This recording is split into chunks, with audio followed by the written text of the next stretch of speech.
It will always be easier to try to blend in, to try to conform, to try to be palatable, but it really takes a brave person to want to show up and present themselves to the world as authentically who they are.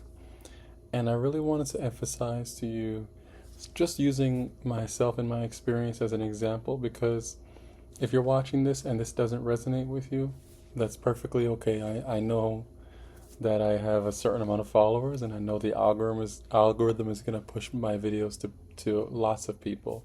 But if you are watching this and this is something that you need to hear, I hope you listen closely, because I'm being sincere when I tell you that the talent that you have, the idea, the creativity that you have to offer, the style that you like, um, there's room for that. There's a room for it. There are people that appreciate it and actually see things the way you do. The reason why I'm bringing this up is because when you're surrounded by a majority that like a certain type of thing that you don't really necessarily enjoy too much, it can feel overwhelming and it can make you feel small. But one thing that I've thankfully been able to overcome is I know that I have a very vast appreciation for the arts and music across the board.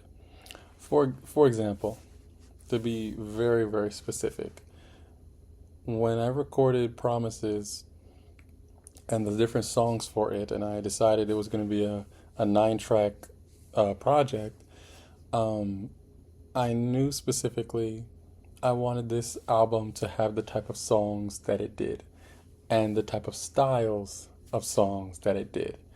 Um, I grew up in a lot of different styles, of music in church. I've been to predominantly Asian churches, predominantly white churches, predominantly black, all these types of ethnic backgrounds where the music is different and the churches were kind of different as far as culture. So I learned to get a different appreciation for music across the board, and I wasn't just constantly fed, the work it outs and the congregational songs and the power lowers.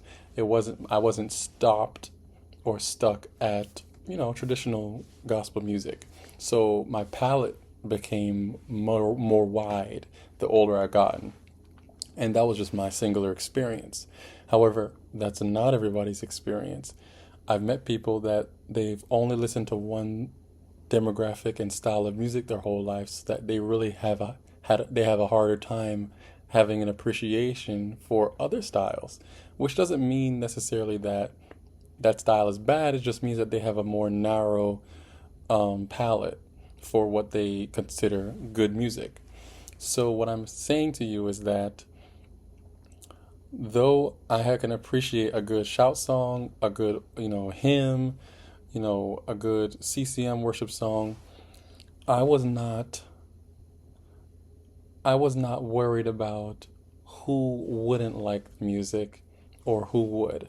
I just knew that these are songs out of a big chunk of music that I enjoy that maybe a few people will like. But the reason why I'm bringing that up as an example is a lot of times we try to go the route that pleases the mass, right? A lot of times we want the most people to appreciate what we're doing and to clap for us and to support what we're doing and to like it, not realizing there's a whole other group of people that would prefer you do authentically what you truly really like because they like it too. But because you don't see those people and you're not around those group of people, you reconfigure how you present your art, your creativity to please the people you're around.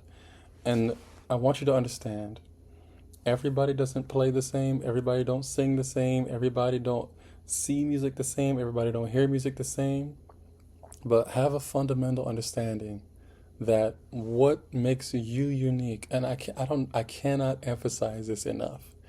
What makes you special, what makes you unique is needed in the world. It is needed in the church. It is needed among your friends. I know people that when I'm around them, they act a certain way because that's how everybody kind of acts. And it's easier to blend in with a bunch of people than stand out and act just normal. But that's why I'm constantly trying to put in your face that the you that you are when nobody is watching is the you that you ought to step out into the world like. And the creativity and the gifts that are in you, there is always people. There's always room for it. Don't let what 100 million people could be doing this style of thing, and you can be doing another style of thing, and there will always be another 100 million people that would like the style that you like. There's always room for you at the table, even if no one invites you. I need you to understand that, okay? All right.